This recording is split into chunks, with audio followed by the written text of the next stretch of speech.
Alrighty. Okay, great pleasure. 4-time World Champion John Higgins, MBE. Yeah. Any more honours that we should know about? No, I think that's... King of Scotland? No, I'd love to be. You know what I mean? But no, that's about it. That's it. Now, it's a funny old setup today. Yeah. It's a tournament or a 2-day tournament for the betting industry. There's no spectators. No. How do you find? Is it just a glorified practice session or a bit more than that? It probably is a bit of a glorified practice session, but it's been great. I mean, I think this tournament was first introduced a few years ago with Barry Hearn when snooker wasn't really doing so good, and there was very little tournaments, and it was extra income for the players, and also it was an added income. It was also there was a spot available for his Premier League event that he was running, but now that he's obviously the head of snooker now, he's put on so much more tournaments. He's trying to fit it into the calendar, and the only time is really right after Christmas and the New Year, which is pretty tough now because I think everybody's been enjoying the festivities now and some of the Christmas cakes and things, and but it's still good because we've got a big tournament next week, the Masters, so it's good practice for that. Yeah, that's it. Talking of Barry and his influence with sport, I mean, he's turned darts around. He's obviously turned snooker around quite a bit. How do you fancy playing snooker in front of the darts crowd? You can't, can you? You can't. I mean, at the end of the day, I mean, when you do watch it, it seems a great atmosphere, and I've never been to the Alexandra Palace where they all play it, but it's an unbelievable atmosphere, but they're just all pissed, aren't they? Yeah, that's right. It must be hard for the players, but they've been brought up in these surroundings where they're like going for match start now to be world champion, and the crowd are going, oh, it must be surreal to play in these surroundings, but it's one of these things. It's a great spectator sport, obviously. Well, we went actually. We were there the same night Ronnie was there some Wednesday night, and unbelievable night of darts. Obviously, Peter Wright and took it to the last leg, and Phil Taylor got beat, and the atmosphere is phenomenal. It's very different. But they're non-stop. That's the thing. They're just 4 hours and they just go hard. And tell me, were they all watching it? Were they? Not really. I mean, that's the difference. They're all just there for a party. You'll obviously have your darts fans that are watching every dart, but most of them... It's quite interesting, actually. When the game is tight and high quality, they are actually focused on the dart, but when it drops off a little bit, that's when they're getting into it. That's it. But no, I don't think snooker could. They tried it a few years ago. There was a tournament called Power Snooker, and they were trying to get the crowd and everything involved, but I don't know. I think it's maybe stuck in its wee niche. You know what I mean? Would you have liked to play back in the 80s with Bill Werbenick sinking 15 pints a match? I would have loved that. That would have been amazing. I mean, at the end of the day, I'm playing guys like Ronnie O'Sullivan and Neil Robertson, who are best players that's ever played the game. I would have loved to come up against a guy who's second 15 pints. You know what I mean? And then go and play him. As Steve Davis says, and obviously he's been one of the best ever players, that he just said it was so easy back then. He actually won tournaments, and that's taking nothing away from the great players. Now there obviously was some top players playing, but he says he couldn't believe how easy he found it, that he was the only one that was going to bed at night, and the rest of them were all just sitting at the bar. Now, which don't get me wrong, I like going to the bar as well. I think there's a time and a place to do it. So So outside of snooker, we talked about darts. What are your interests? Obviously, we know you're a big Celtic fan. Big Celtic fan. Been for years. I was maybe too much of a fan. Like for a few years, really? I was going home and away, and you were neglecting the practice and things like that, and just enjoying being young and being with your mates and having a drink and going to the games and getting right stuck into it. But now, obviously, got a family and you're away a lot more often with the snooker, so when you're home it's more family time and you don't get to see it as much, but I'm still a big fan. Is it difficult with Rangers not being in the Scottish Premier? It's been great. I mean, there's a Scottish player, Graham Dott, who's a mad Rangers fan. It's been good to take the mickey out of him for the last 3 or 4 years, but I mean, every sport needs its rivals. At the end of the day, Celtic are definitely missing Rangers. I mean, they are, as you say, they're not just one of the biggest games in Scotland, they're one of the biggest games in the world. No doubt. Everybody's really heard of the game. And and the rivalry and the atmosphere, it's an unbelievable game to go to. So, the fans. It's on my bucket list, that's for sure. Yeah, now, part of our show, we rate every sport on two things. One is the chance of death. Now in snooker, now the beer's gone and everything else is pretty minimal. Right, okay. But the other thing we rate it on is the beard rating. Hence why I've got the facial enhancement. Right. There's not a lot of beards in snooker, is there? There's not. The thing is, because it would catch on the cue. Now most of the players play with ash cues. Yeah. And there's little indentations in the ash, so. There's even myself. I've got to keep clean shaven, because if I go like a day or two. It just affects the cue. It rips the hair. You've got to get the old Willie Thorne polish on the chin. You could, I mean, I think I'll be there soon. You know what I mean? I'll be coming soon to that. But no, I can't have the. They say, but if you go over that initial period where it is really sore, you can play with it with the ash. Okay. Now, so I've got a future. You've got a future with an ash cue. Like Now, but the maple cue, you like the maple because the maple is just nice and smooth, and it'll just glide through that beard, so it will just glide through it. Now, Scotland has got a rich tradition of snooker players. Yeah.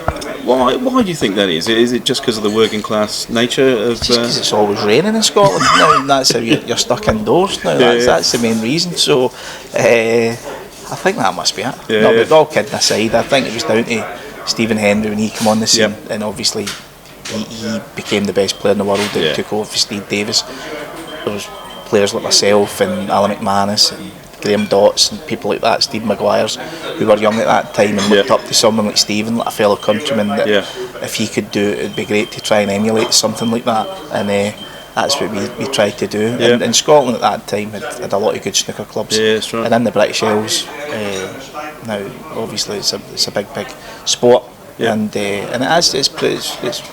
it's progressing around the world now. It's getting bigger and bigger. I mean, we're based in Melbourne. There's a tournament in Bendigo. Which is a strange place for a tournament. Strange. It's now. That's a bit lovely. Wee. I don't know. Do you call it a city or a town, or what do you? It's a city, I suppose. In Australian terms, Mind you, there's only 5 cities in the whole country. So, is that right? Right. Well, maybe so.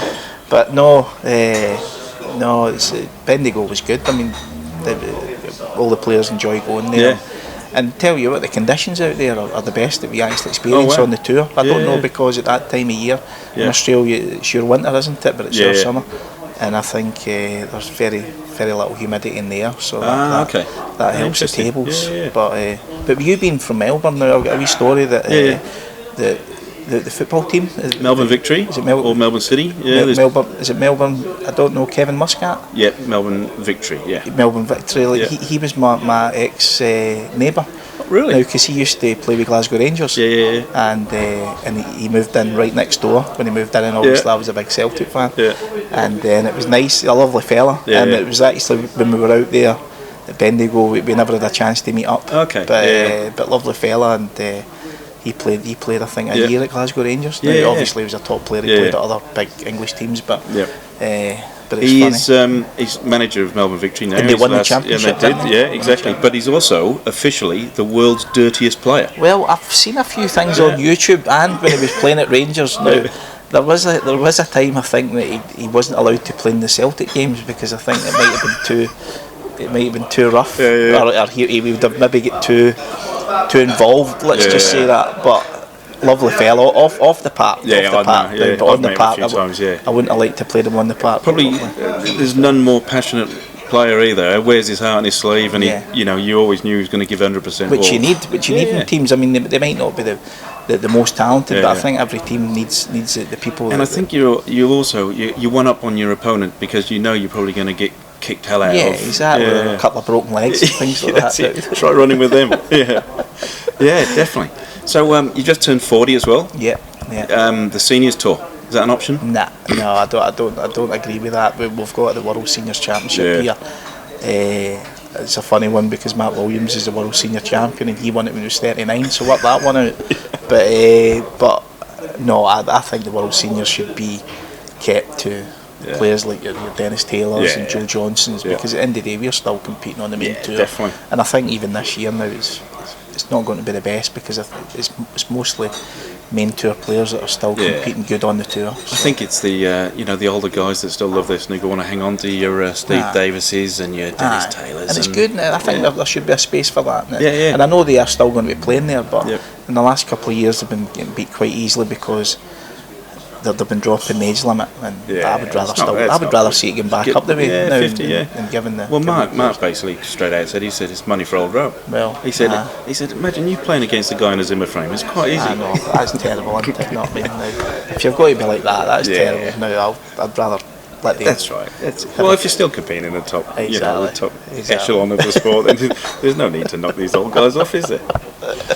So, what is the life after snooker?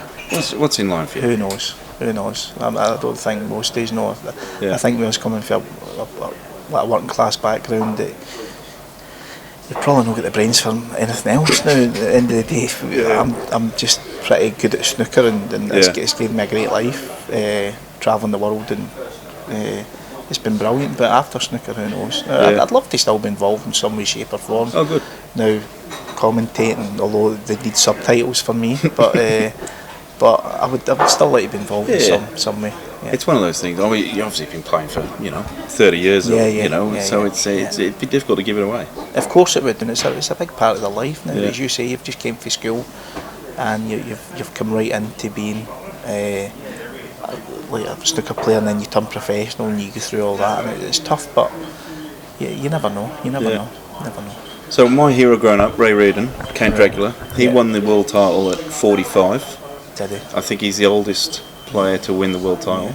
Is that? Do you think your form's going to hold up for 5 years to perhaps break that record? I don't think so. I think I don't know when I won last one. It was 36 or something. Yeah. So I think it'd be really tough for anyone. But I mean, when you look at players like Ronnie O'Sullivan, who's turning 40, Mark Williams is 41 or 40. I mean, the players a few of you around that 40. They're still good enough, I think, to win it. But you've got a lot of great players coming through, young players. Especially with Asia as well. I mean, they've taken to snooker like ducks to water, haven't they? Really. And then me, and Steve Maguire at the start of the year, we got to the final of the World Team Cup, and we lost to two 15-year-olds. Now, do you believe that? Really? Now, yeah, because China were the defending champions, and they were allowed to have two teams in it. So China A, who was your Ding Junhui, and I think it was Zhao Guodong, who was another top 16 player, and they were allowed to put a second team in, and they just threw two young juniors in, and they ended up being world champions. Now they ended up winning the whole thing, and they were brilliant players. Did they have to take a stepladder around to get up to the table? Nearly. So it just goes to show you that as you say, there's thousands coming through in China, and they'll soon be the powerhouse in snooker. Yeah, I remember Mark said a few years ago that he could see the actual the Crucible Champion, the World Championship actually being held in China. It was so strong over there. There's talk about it, and obviously now there's rumours going about, obviously with the BBC, and they're losing a lot of their main sports, and it could come a point where obviously we are going to China now for the World Championships. But at the end of the day, it's just life. It's just the commercial reality that I think every sport's facing just now in everyday life. So you've just got to get on with it. No, that's exactly right. Yeah. Well, mate, thanks for spending a bit of time with us. It's been a pleasure. It's glad we had a little bit of fun and talk about things apart from snooker. But it's best of luck today and tomorrow. All the best. And best of luck for the Masters coming up next week. And obviously best of luck in April. And all the best for your show. All the best. Definitely. Thanks a lot. Cheers. Is he taking the double? He is. He's taken the double.